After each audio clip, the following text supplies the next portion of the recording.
The arrow whistled past Colton's ear, embedding itself deep into the oak tree behind him.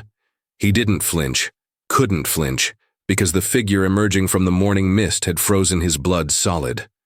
Kaya.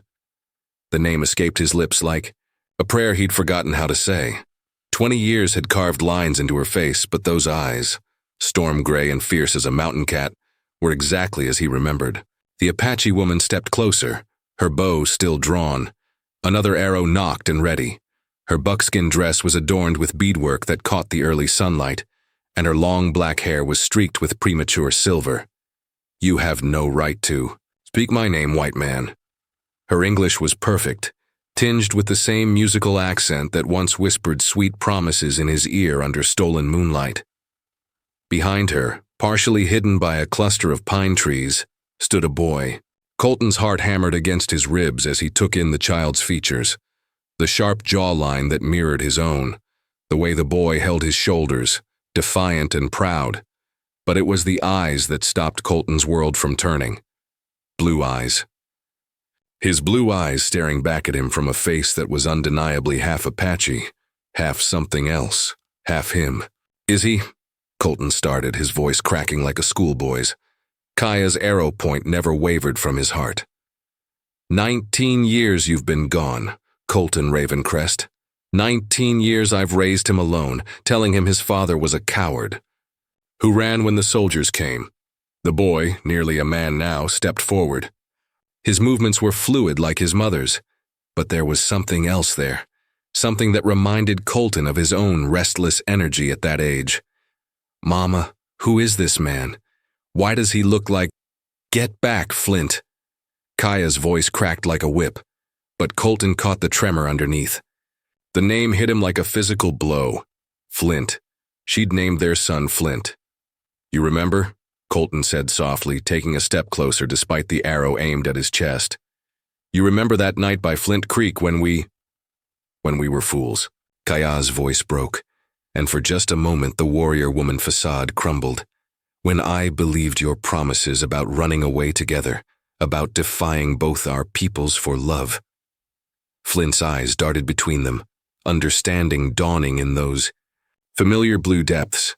He's my father, isn't he?" Colton's hands shook as he reached into his saddlebag, pulling out a worn photograph, the only one he had of Kaya, taken by a traveling photographer the day before he'd been forced to leave Millbrook Falls. She was laughing in it, her head thrown back, completely unguarded. "I never stopped looking for you," he whispered. "When I came back to the village 3 months later, you were gone. Old Chief Ayana said you'd married someone from the Chiricahua band, moved south." Kaya's arrow finally lowered. "Lies," she breathed. "All lies. I waited until the snows came. I waited until my belly grew round with our child. I waited until—" The other women's whispers became too loud to bear. The photograph fluttered to the ground as Colton moved closer. "I was captured by cavalry outside of Santa Fe. Spent 2 years in a military prison for supposedly inciting Apache raids. When I escaped, I came straight back, but I was already dead to you." Kaya's voice was barely audible now. "Just like you were dead to me." Flint picked up the photograph, studying his mother's joyful face. When he looked up, there were tears in his blue eyes, tears that looked exactly like the ones Colton used to cry as a boy when his own father would disappear for months at a time. "Mama," Flint said quietly, "you told me love was weakness, but you kept his photograph in your medicine bundle. I've seen it." Kaya's composure shattered like glass hitting stone. The bow slipped from her trembling fingers, and she sank to her knees in the pine needles, 20 years of buried grief exploding out of her in wrenching sobs that echoed through the forest. Colton was beside her before his mind could catch up, with his body, his arms wrapping around the woman he'd never stopped loving, breathing in the familiar scent of sage and sweetgrass that clung to her hair. "Don't," she gasped against his chest, but her hands were fisting in his shirt, holding him close. "Don't you dare comfort me now. Not after—" "After what? After I was dragged away in chains? After I spent every day of the last 20 years, wondering if you were alive, if you were happy, if you'd forgotten me. Colton's voice was raw with emotion. I never married Kaya. I never even looked at another woman. How could I, when half my soul was walking around somewhere with you? Flint stood frozen, watching his parents' reunion with the horrified fascination of someone watching their entire world reshape itself. You loved each other? Really loved each other? Kaya pulled back from Colton, wiping her tears with the back of her hand. More than life itself, she whispered. Your father he was everything to me. We had plans, Flint. We were going to run away together, start fresh somewhere no one knew us. I was going to convert to his ways, and he was going to learn ours. We thought love could conquer anything. What happened? Flint's voice was carefully controlled, but Colton could see the storm brewing behind those blue eyes. Colton ran a hand through his graying hair. My father found out about us. Lucas Ravencrest he was a hard man with very specific ideas about bloodlines and proper matches. When he discovered I was planning to elope with an Apache woman, he had me arrested on trumped-up charges, told the whole town I'd been selling weapons to hostile tribes. And you? Flint turned to his mother. What did you do when he disappeared? Kaya's face crumpled. I believed the worst. When months passed with no word, when the other women started whispering that white men always abandoned their Indian lovers eventually, I let pride poison my heart. I convinced myself he'd used me and left, but the photograph was the only thing that kept me from walking into the river that winter. Her voice was barely a whisper. I told everyone I threw it away, but I couldn't. Even when I married Tall Bear 2 years later, even when he adopted you as his own son, I kept that picture hidden. Flint's face went pale. Tall Bear isn't my father. He raised you with love and honor, Kaya said quickly. He never once treated you as less than his blood son. When he died in the buffalo hunt 5 years ago, his last words were about how proud he was of the man you'd become. But he knew, Flint said flatly. He knew I wasn't his. Everyone knew, Colton said quietly. Your eyes gave it away. Apache don't have blue eyes. Everyone knew but me. Flint's voice was bitter now. How many other lies have I been living? Kaya stood, dignity, returning to her posture like armor sliding into place. No lies, my son. Different truths, perhaps, but no lies. Tall Bear loved you. The tribe loves you. You are Chiricahua Apache in all the ways that matter. Except for half my blood. Flint's laugh was harsh. Except for the half that comes from... He looked at Colton with undisguised hostility. From him. The words hit Colton like a physical blow. Son, don't... Flint's voice cracked with emotion. Don't call me that. You lost the right to call me that when you let 20 years pass without finding us. I tried, Colton said desperately. God help me, I tried everything. I hired trackers. I questioned every trader who came through Apache territory. You gave up, Flint finished. Eventually you gave up and went back to your white man's life. No, Colton's voice was steel now. I never went back. I've spent 20 years living like a ghost, following every rumor, every whisper. I sold my father's ranch, spent every penny I had searching for you both.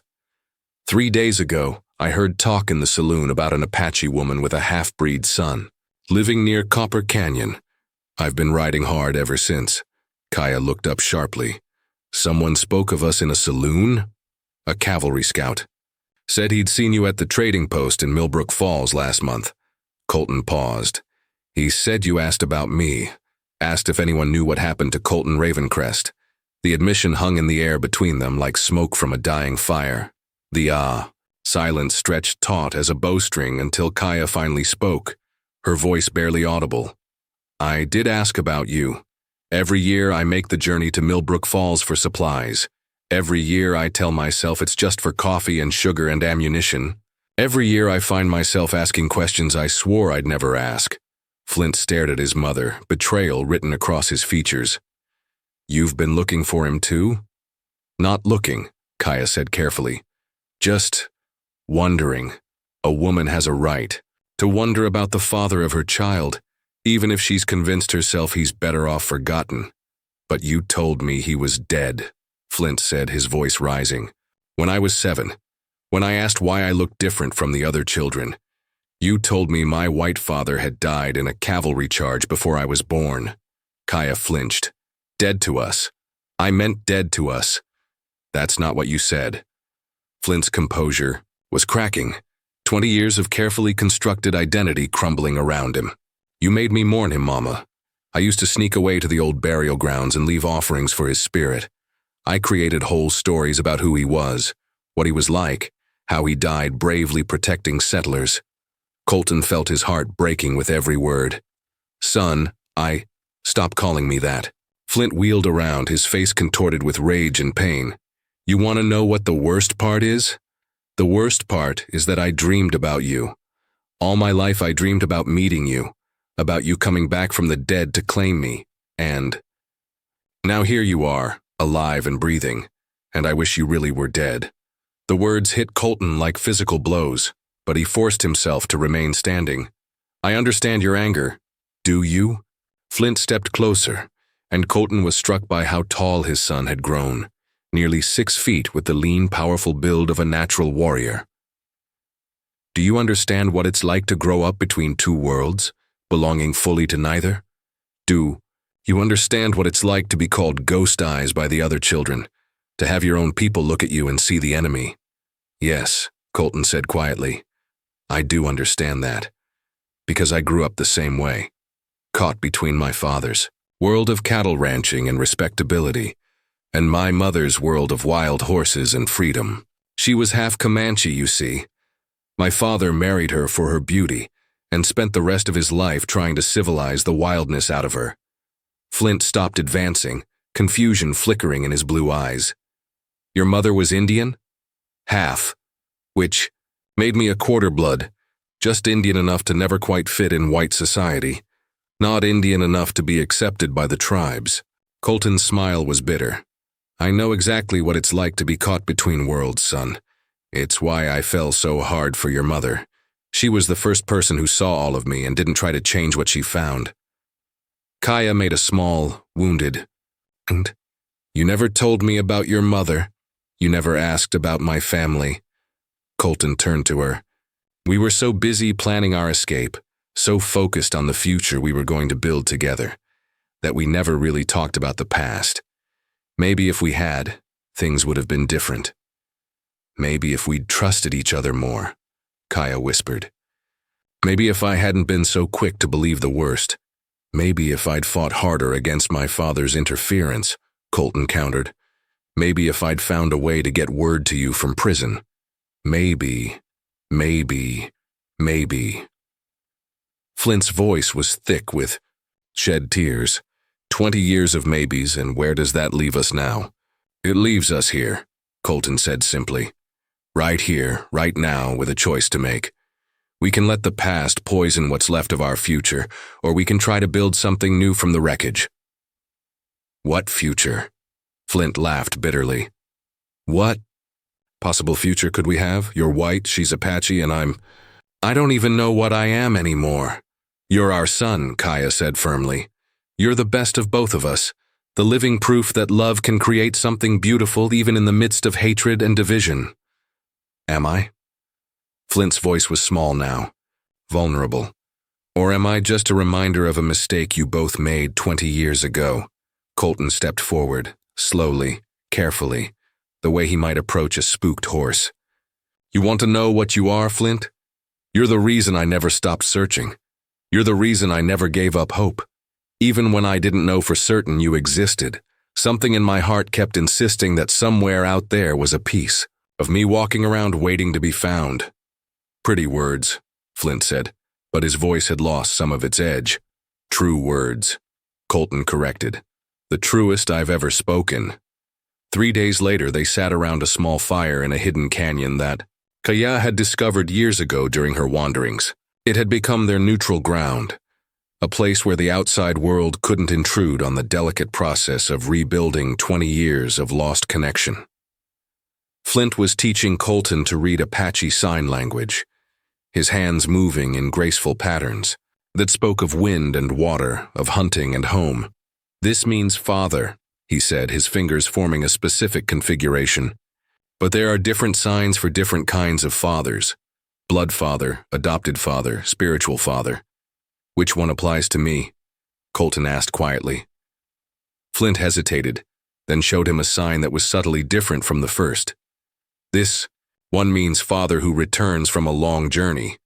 And this? Colton made a clumsy attempt to copy the gesture. That means white man who smells like horse. Flint's lips twitched in what might have been the beginning of a smile. Your Apache needs work. It was the first joke his son had made in his presence, and Colton treasured it like a gift. Across the fire, Kaya was mending a tear in Colton's shirt, the one he'd been wearing when she shot the arrow that nearly took his head off. Her needle moved in small, precise stitches, and she hummed under her breath, a traditional lullaby Colton remembered from their stolen nights together 20 years ago. You used to sing that to me, he said softly. It's a song. For protecting travelers, she replied without looking up. For bringing them safely home. Did it work? She finally raised her eyes to meet his. You tell me. The weight of unspoken words hung between them. 20 years of longing and regret and desperate hope. They were different people now, shaped by loss and hardship in ways their younger selves could never have imagined. But underneath the scars, something familiar flickered, like embers that had never quite died. Tell me about your life, Colton said. Tell me about the years I missed. Kaya set down her mending. What do you want to know? Everything. What it was like being pregnant. What Flint was like as a child.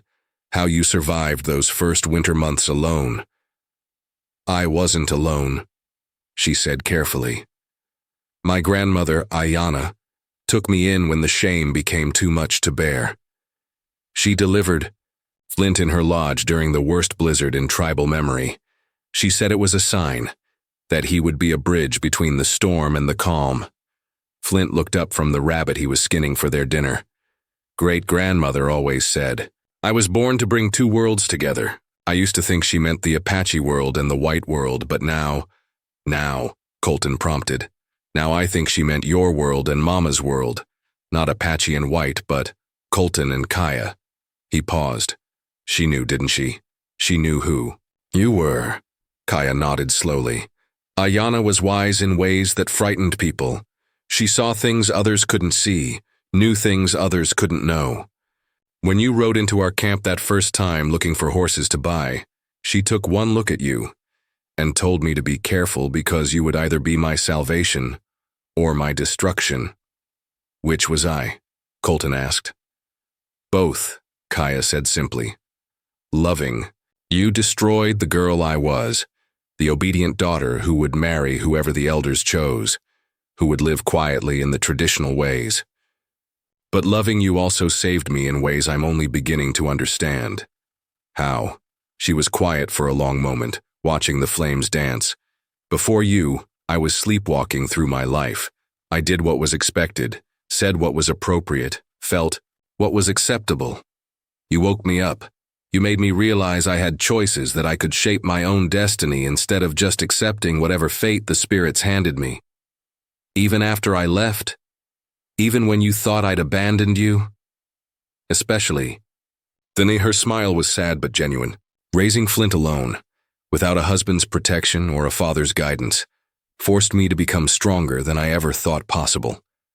I learned to hunt, to trade, to negotiate with white officials and Apache chiefs alike. I became a woman the old Kaya could never have imagined becoming. Flint looked between his parents with something approaching understanding. Is that why you never remarried after Tall Bear died? Because you were already complete? Because I was already married, Kaya corrected gently. In my heart, I was already married. I just didn't realize it until now. The words hit Colton like lightning. Kaya, don't say anything, she whispered. Not yet. We still have too much to work through, too many wounds to heal. But yes, I loved you then, and yes, I love you now. And yes, I probably loved you every day in between, even when I was convincing myself I hated you. Flint made a disgusted sound. Are you two going to start kissing now? Because I can go hunt for more firewood. Despite everything, they all laughed, the first genuine laughter the little family had shared together. It felt like a beginning. Tearful reached them on the fourth day that troops were coming. A full cavalry unit led by Colonel Harrison Blackthorne, a man known for his particular hatred of Apache raiders.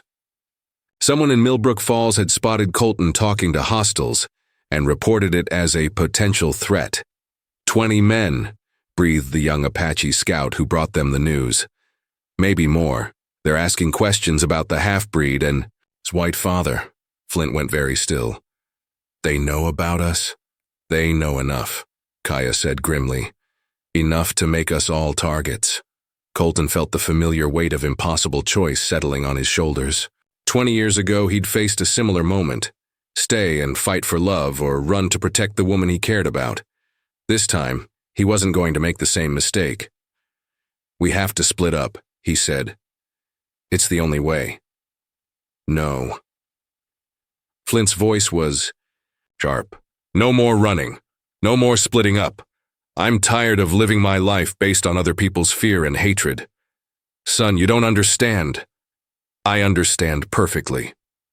Flint stood, and Colton was struck again by how much his boy had grown. How much strength radiated from his lean frame. I understand that 20 years ago, fear separated our family. I understand that we've spent 20 years living as broken pieces instead of a whole. I understand that if we run now, we'll spend the next 20 years doing the same thing. Kaya moved to stand beside her son. What are you saying? I'm saying we fight. Not with arrows and guns, but with truth. We go into Millbrook Falls together, all three of us, and we tell our story. We show them that love doesn't have to mean war, that different doesn't have to mean dangerous. Colton shook his head. You're asking us to walk into a trap. Blackthorne isn't known for his reasonable nature or his willingness to listen to unconventional explanations. Then we change his mind, Flint said simply. Or we die trying. But we do it together. The simple courage in his son's voice took Colton's breath away. This was the boy he'd dreamed of raising. Fearless, principled, willing to stand up for what was right even when the odds were impossible. It's suicide, he said quietly. Maybe, Kaya agreed. But Flint is right. We've been living as ghosts for 20 years. Maybe it's time to either become real again or stop pretending altogether. You'd risk everything. Both of you would risk everything on the chance that a bunch of cavalry soldiers and townspeople might suddenly develop tolerance and understanding. Not on the chance they will, Flint corrected. On the certainty that we have to try. Because if we don't, if we run away again, then nothing changes. The hatred continues, the fear continues, the separation continues. But if we stand up and say, this is who we are, this is what love looks like, this is what family means, even if it costs us everything, then maybe we plant a seed that will grow into something better. Colton looked at his son, really looked at him, and saw not just the boy he'd helped create, but the man that boy had become. Strong, wise, brave in ways Colton had never been at that age. When did you get so smart? I had a good teacher, Flint said, glancing at his mother. She taught me that sometimes the most important battles are the ones you fight, even when you know you can't win. And sometimes, Kaya added softly, you discover that what you thought was impossible was just difficult. 20 years ago, I thought loving a white man was impossible. I was wrong. I thought raising a mixed-blood child alone was impossible. I was wrong about that too. Maybe I'm wrong about this as well. Or maybe you're right and we're about to get ourselves killed for nothing, Colton pointed out. Not for nothing, Flint said. For each other. For the chance to be a real family, even if it's only for a day. For the chance to show the world that love is stronger than hate, even if the world refuses to learn the lesson. Colton felt something shift inside his chest, a tightening that was part fear and part fierce pride. His son had become the kind of man he'd always hoped to be, the kind who would choose hope over safety, love over survival. All right, he said quietly. All right. We go to town together. We tell our story. We see what happens. Together? Flint asked. Together, Colton confirmed. Whatever comes, Kaya asked. Whatever comes, Colton agreed.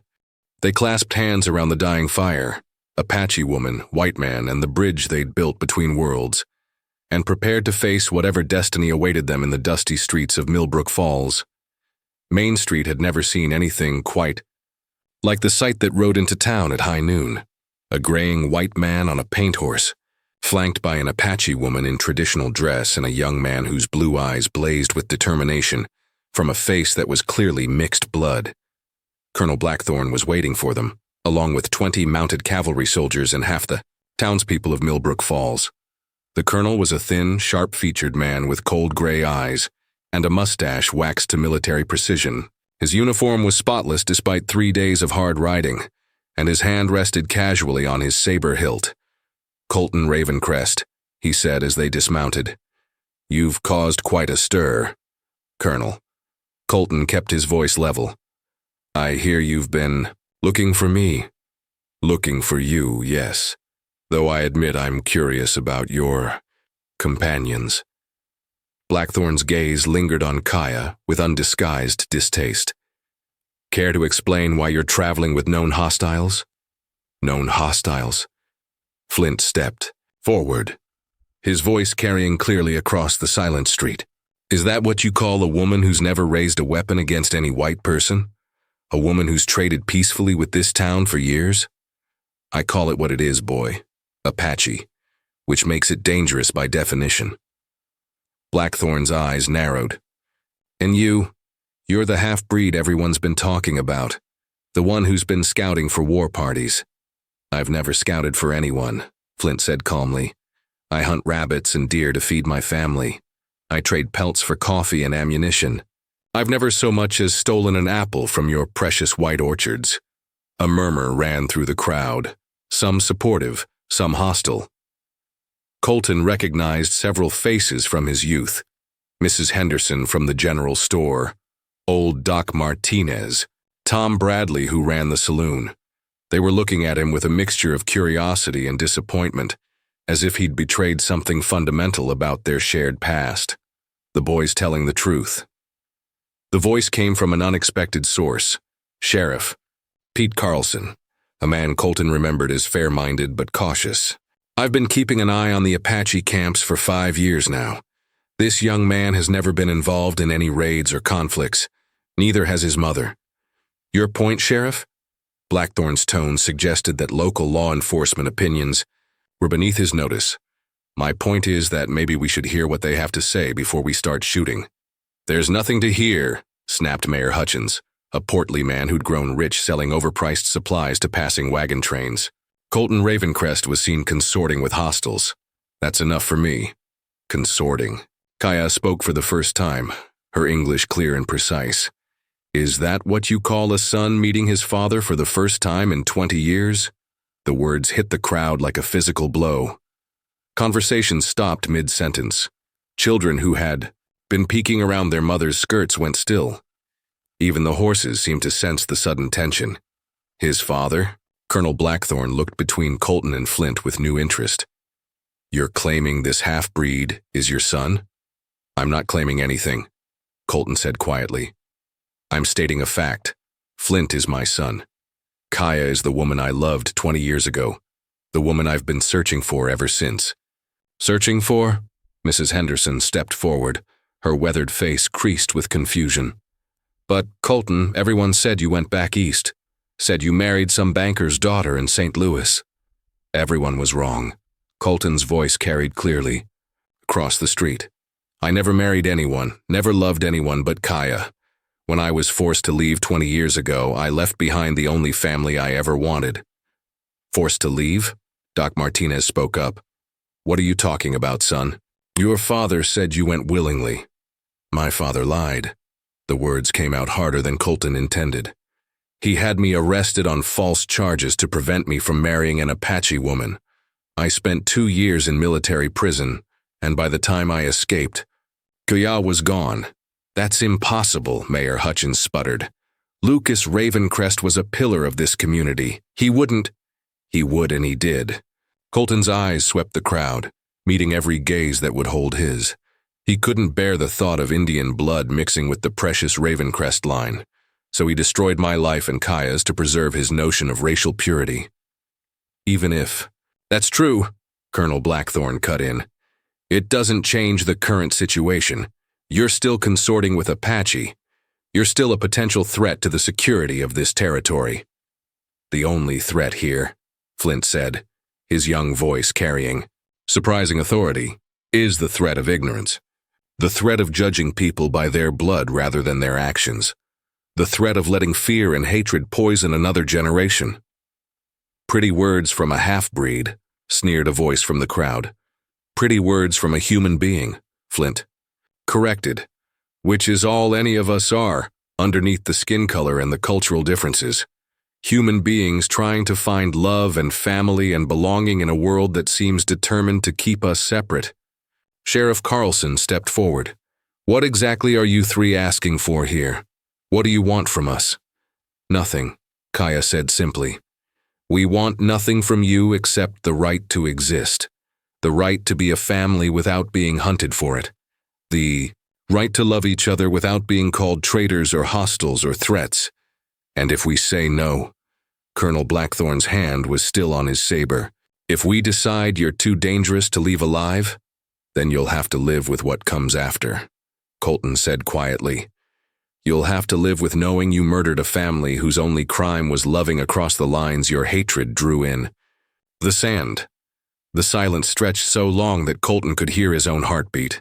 Then, unexpectedly, Doc Martinez stepped forward. I delivered you, Colton, the old man said quietly. I was there the night you were born, 38 years ago. Your mother, Maria, she had the same look in her eyes that this Apache woman has now. The look of someone who's loved deeper than society thinks she should. A murmur rippled through the crowd. Maria Ravencrest's mixed heritage had been Millbrook Falls' worst-kept secret for decades. I remember your mother, Mrs. Henderson added unexpectedly. She used to bring wild honey to trade at my store. Never spoke much English, but she had kind eyes. Your boy has her eyes, Colton, and yours too. Colonel Blackthorne's jaw tightened. This is all very touching, but sentiment doesn't change military protocol.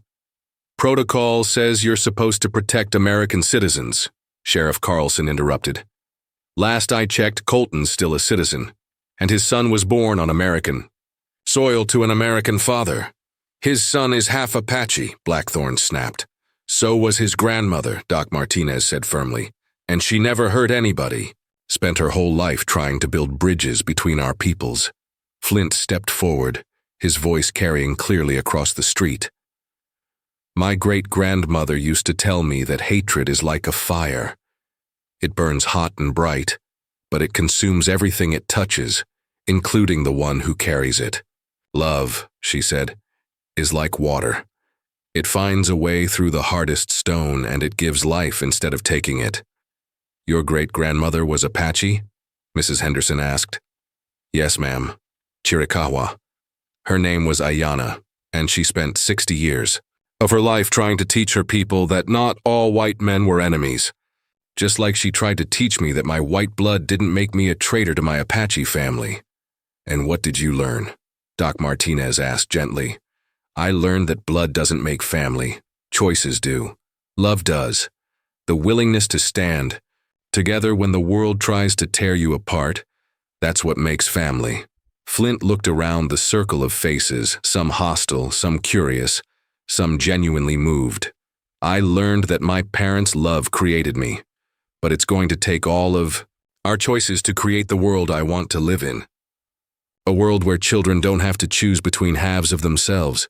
Tom Bradley, the saloon owner, cleared his throat. Colton, if what you're saying is true, if Lucas really did have you arrested, then you've been wronged. This town owes you an apology. I don't want an apology, Colton said. I want a future. I want to be able to walk down this street with my family without being treated like criminals. I want my son to be able to trade his pelts and buy supplies without being called a half-breed or a threat. And if trouble comes, Colonel Blackthorne demanded, If Apache raiders use your family as a cover for attacks, then you deal with the raiders, Kaya said simply. The same way you deal with white criminals or Mexican bandits or any other lawbreakers. You don't condemn all white people because some of them steal cattle. Why condemn all Apache because some of them raid settlements? Because Apache are. What? Flint's voice cut through Blackthorn's objection like a knife. Are human? Are trying to protect their